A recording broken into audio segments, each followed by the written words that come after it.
कोई तो भक्ति कहते हैं। अपने कर्तव्य का ठीक से पालन करते हुए भगवान का स्मरण करना, इसी का नाम भक्ति है। भक्ति का मतलब केवल अगरबत्ती, धूप बत्ती और आरती घुमाना नहीं है।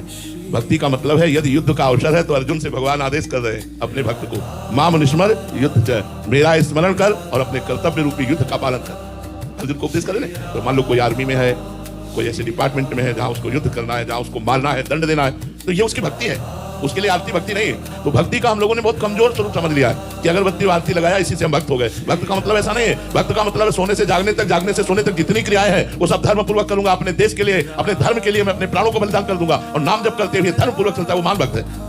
भक्ति को बहुत कमजोर मत समझाए। हम कह रहे कभी तुम मंदिर ना जाओ, जाओ अच्छी बात है, लेकिन तुम्हें समय नहीं मिलता है मत जाओ। तुम्हें समय नहीं मिलता मत आरती करो, लेकिन जवान से राधा राधा नाम उच्चारण हो रहा, अपने कर्तव्य का पालन कर रहे हो, आपको भगवत प्राप्ति होगी।